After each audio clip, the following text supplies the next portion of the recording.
ഇന്ന് ഞാൻ ഉണ്ടാക്കിയിരിക്കുന്നത് ഓണം സ്പെഷ്യലായിട്ടുള്ള ഒരു റെസിപ്പിയാണ്. എല്ലാവരുടെയും പ്രിയപ്പെട്ടതായിട്ടുള്ള കുഴലപ്പമാണ് ഉണ്ടാക്കിയിരിക്കുന്നത്. അതും അരിപ്പൊടി വെച്ചിട്ട് വേഗത്തിൽ നമുക്ക് ഉണ്ടാക്കിയെടുക്കാൻ പറ്റും. കുറച്ച് കാര്യങ്ങൾ മാത്രം ഒന്ന് ശ്രദ്ധിച്ചാൽ മതി, പെർഫെക്റ്റ് ആയിട്ട് തന്നെ നമുക്കിത് ഉണ്ടാക്കാം. അപ്പോൾ നമുക്ക് ഈ ഒരു കുഴലപ്പം എങ്ങനെയാണ് ഉണ്ടാക്കുന്നതെന്ന് നോക്കിയിട്ട് വരാം. കുഴലപ്പം ഉണ്ടാക്കാനായിട്ട് ഞാൻ 1 കപ്പ് പൊടിയാണ് എടുത്ത് വെച്ചിരിക്കുന്നത്. നമ്മുടെ ഇടിയപ്പത്തിനൊക്കെ എടുക്കുന്ന വറുത്ത പൊടിയുണ്ടല്ലോ, അതാണ് വാങ്ങിക്കുന്ന പൊടി, അതാണ് എടുത്തിരിക്കുന്നത്. അടുത്ത നമുക്കിതിലേക്ക് ഒരരപ്പ് തയ്യാറാക്കാനായിട്ട് ഒരു 1/2 കപ്പ് തേങ്ങ ഞാൻ എടുത്ത് വെച്ചിട്ടുണ്ട്, തിരുമ്മിയ തേങ്ങ. അത് ഈ മിക്സിയുടെ ജാറിലോട്ടൊന്ന് ഇട്ട് കൊടുത്തു. ഇതിലേക്ക് നമുക്ക് വേണ്ടത് ഒരു 5-6 കൊച്ചുള്ളിയും വേണം, ഒരു 2 അല്ലി വെളുത്തുള്ളിയും വേണം. അതുകൂടി ഇട്ട് ഇതൊന്ന് ചതച്ചെടുക്കാനായിട്ടാണ്. ഇതിലേക്ക് ഞാൻ 1 ടീസ്പൂണ് നമ്മുടെ ചെറിയ ജീരകം ഇട്ട് കൊടുക്കുകയാണ്. ചെറിയ ജീരകം അല്ലാതെ വേണമെങ്കിൽ നിങ്ങൾക്ക് ഇട്ട് കൊടുക്കാം. കുറച്ച് വെള്ളം കൂടെ ഒഴിച്ച് നമുക്കിത് നന്നായിട്ടൊന്ന് അരച്ചെടുക്കാം. അപ്പോൾ ഈ ഒരു രീതിയിൽ ഞാൻ ഫൈനായിട്ട് തന്നെ അരച്ചെടുത്തിട്ടുണ്ട്. ഇത് നമുക്ക് നമ്മുടെ ഈ ഒരു പൊടിയിലോട്ട് ഇട്ട് കൊടുക്കാം. ഇതിലേക്ക് നമുക്ക് ആവശ്യത്തിന് ഉപ്പൊന്ന് ഇട്ട് കൊടുക്കാം. ഒരു 1/2 സ്പൂൺ ഇട്ട് കൊടുക്കുന്നുണ്ട്. പിന്നെ ഇട്ട് കൊടുക്കേണ്ടത് കുറച്ച് കറുത്ത എള്ളാണ്, അതുകൂടി ഇട്ട് കൊടുക്കുകയാണ്.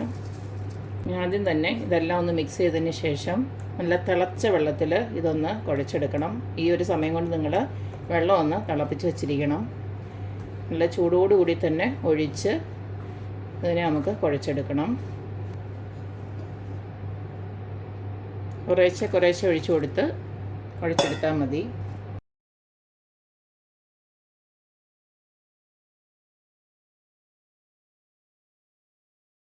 ഇതിനെ ഒന്ന് തണുത്തതിന് ശേഷം കൈ വെച്ച് കുഴയ്ക്കാൻ പാകത്തിനാവുമ്പോൾ നമുക്കിതിനെ ഒന്ന് കുഴച്ചെടുക്കാം.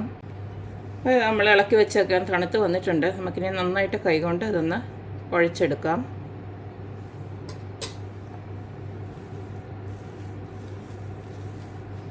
നമ്മൾ ഇടിയപ്പത്തിനൊക്കെ കുഴക്കത്തില്ല, ആ ഒരു രീതിയിൽ കുഴച്ചെടുത്ത് വെച്ചാൽ മതി.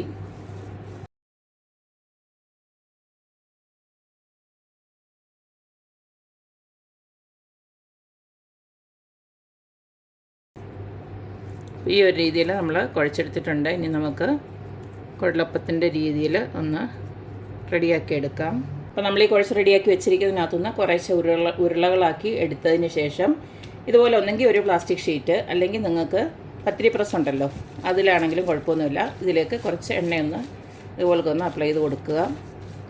അതിന് ശേഷം നമ്മുടെ കയ്യിലും കുറച്ചൊന്ന് എണ്ണയൊന്ന് ഇതുപോലെ ഒന്ന് ആക്കി കൊടുത്തതിന് ശേഷം ഇത് നല്ലതായിട്ടൊന്ന് ഉരുട്ടിയെടുക്കണം ഈ ഒരു ഉരുള. എന്നിട്ട് വലിപ്പമൊക്കെ നമുക്ക് എന്നാലും കൂടുതൽ വലിപ്പം വേണ്ട, കാരണം ഒറ്റ ഒരു ഇതിൽ നമുക്ക് ചുരുട്ടിയെടുക്കാൻ പറ്റണം, അല്ലെങ്കിൽ അത് വേവത്തില്ല, നമ്മൾ മുരിഞ്ഞ് വരത്തില്ല നന്നായിട്ട്.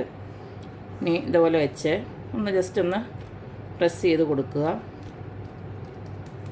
ഇങ്ങനെ ഒന്ന് മടക്കിയതിന് ശേഷം നമുക്കൊരു പാത്രം വെച്ചതുപോലെ ഒന്ന് ആക്കി കൊടുക്കാം.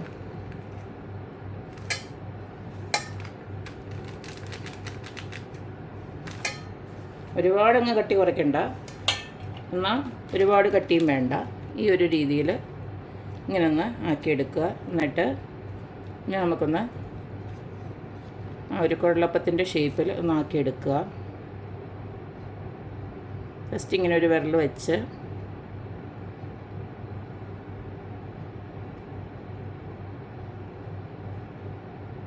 ഇങ്ങനെ ഒന്ന് ആക്കിയെടുത്ത് വെച്ചാൽ മതി.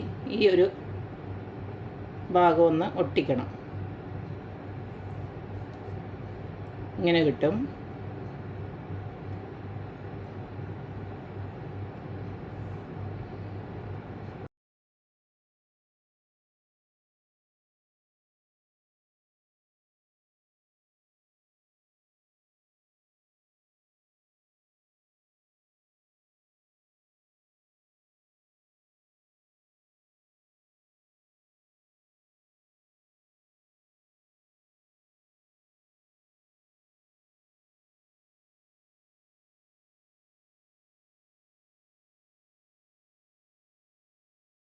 ഇപ്പം ഞാനിതെല്ലാം ഇതെല്ലാം റെഡിയാക്കി കുഴലപ്പത്തിൻ്റെ ഷേപ്പിലാക്കി വെച്ചിട്ടുണ്ട്.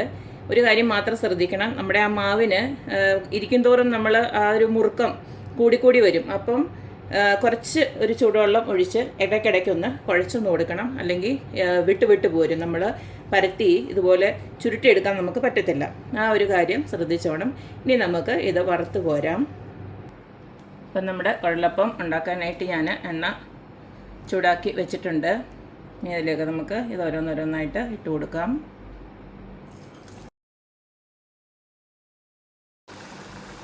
ഒരുപാട് തിക്കി ഇട്ട് കൊടുക്കണ്ട, കുറേശ്ശെ ഇട്ട് കൊടുത്ത് വറുത്തിങ്ങെടുത്ത് വെച്ചാൽ മതി. ആദ്യം ഇത് തിരിക്കാനും മറിക്കാനും ഒന്നും പോകരുത്. ചെറിയ തീയിൽ ഒരു വശം ഒന്ന് നല്ലതായിട്ട് മൂത്ത് വരട്ടെ. അതിന് ശേഷം നമുക്ക് തിരിച്ചിട്ട് കൊടുക്കാം. ഒരു മീഡിയം ഫ്ലെയിമിൽ വെച്ചിട്ട് വറുത്തെടുത്താൽ മതി.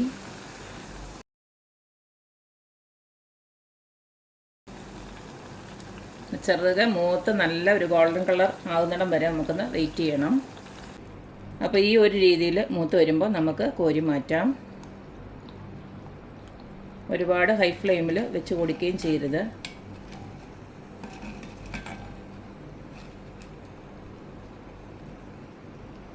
നമുക്കിതുപോലെ ഓരോന്നും വറുത്തെടുക്കാം.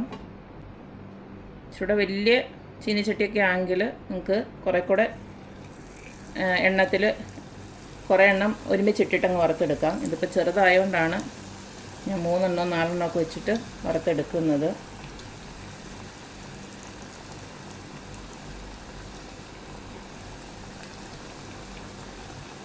നമ്മൾ രണ്ടാമതിട്ടതും ഇവിടെ മുരിഞ്ഞ് വന്നിട്ടുണ്ട്. ഇതിനെ നമുക്ക് കോരി മാറ്റാം.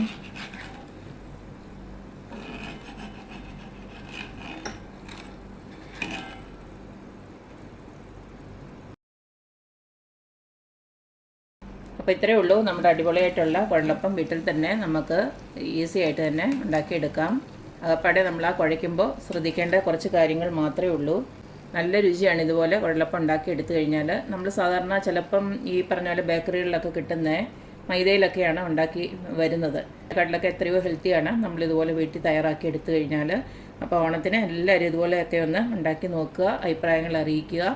അപ്പോൾ എപ്പോഴും പറയുന്ന പോലെ തന്നെ എൻ്റെ റെസിപ്പീസ് ഇഷ്ടമുള്ള എല്ലാവരും please like, share and subscribe. അപ്പോൾ ഇനി ഒരു അടിപൊളി വീഡിയോ ആയിട്ട് വരുന്നവരേക്കും ബൈ.